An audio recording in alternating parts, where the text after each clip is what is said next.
How did that happen? Here we are. You guys asked for it. Well, like 2 people asked for it. But here we are with Jade Empire. For real this time. I was struggling to think of what I wanted to rank with this game. The fighting styles, the characters, the bosses, whatever.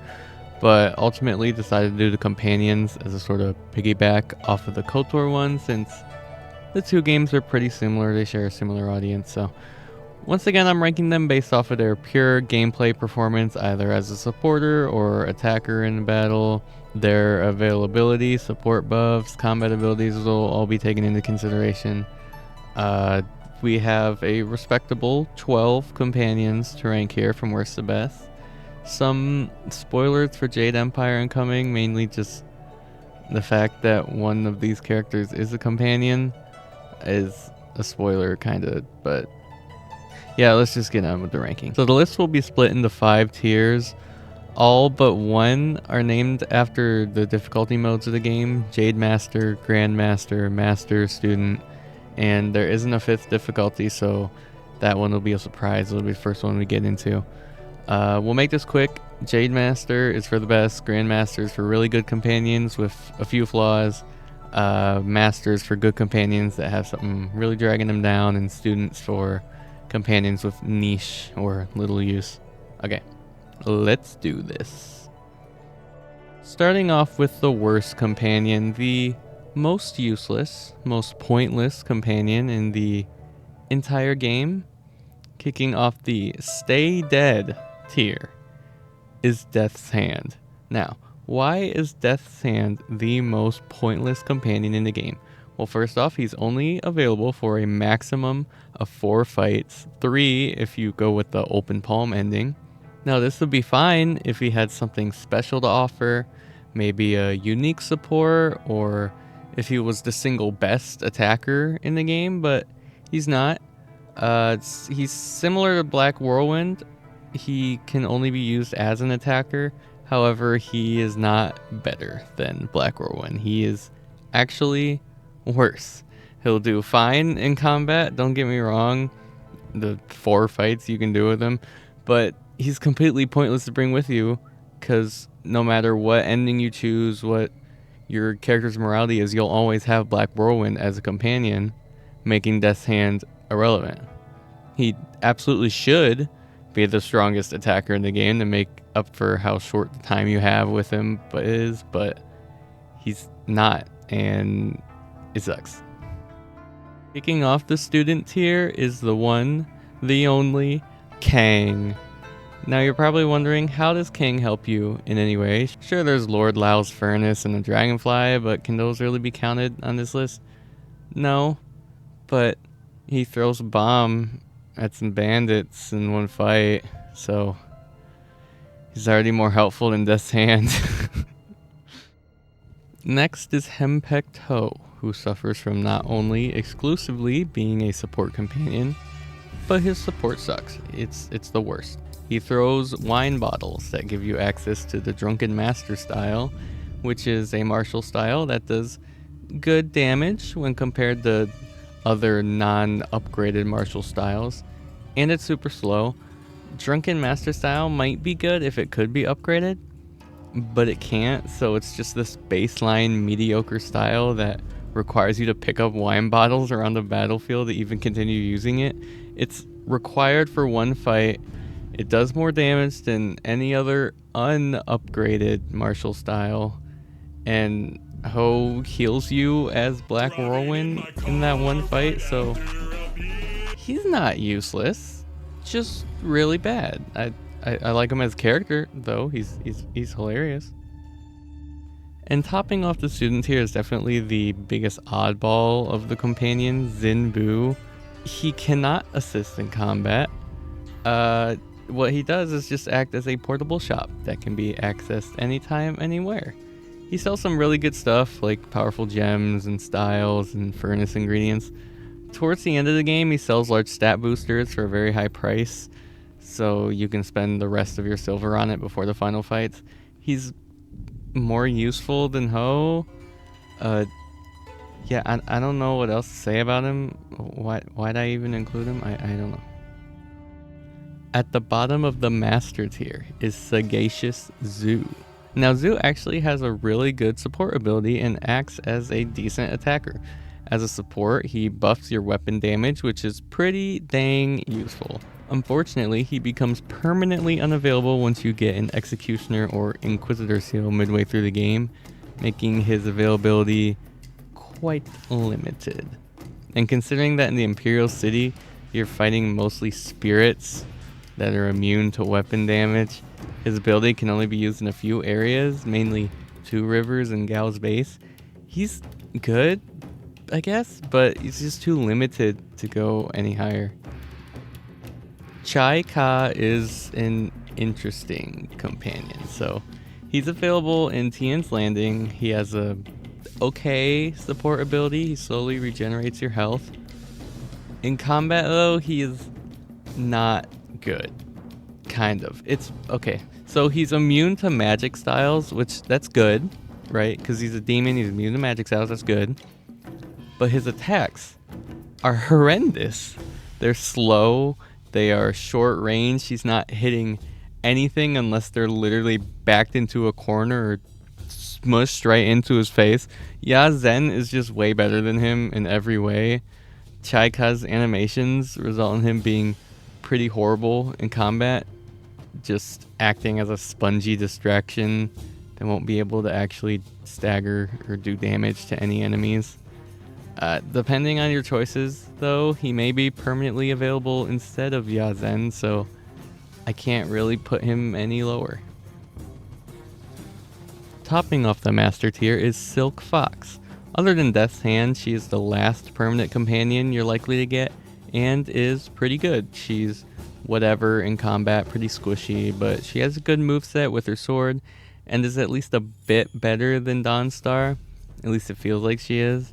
Her support is quite useful though, boosting the damage of your martial styles. Martial styles can be used against every type of enemy except for golems, but they're rare, so boosting their attack is almost always useful. However, Dawnstar's support is just better than both this and Zoo's, and you'll see why when we get to her. But depending on your dialogue choices, if you go with the closed fist ending, then you may lose Dawnstar and be stuck with Silk Fox. So she goes at the top of Master Tier. The first of only two characters in the Grandmaster tier is none other than Sky.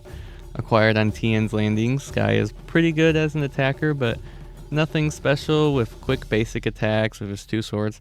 His support is much better though, refilling your focus meter. This is especially useful for characters without points built into the focus meter, essentially allowing infinite weapon use despite having a small bar. With Sky supporting you, you can just blast enemies with Mirabelle for as long as you'd like. Even if your character is built significantly into focus, Sky support is still useful due to the existence of the OP focus mode. Topping off the second to last tier is the best, yes, you heard me right, the best companion in the game, Abbot Song. While a good, not great attacker, Song has the single best support in the entire game, regenerating all three bars, health, chi, and focus. Unlimited magic, endless weapons, constantly regenerating health. It's just complete overkill for any fight you're in. However, he is only in your party for 3 areas, coming down to less than say a dozen fights. Without him, these fights would be horrible to go through. They're pretty hard. They would be, at least, but he makes them more or less a cakewalk.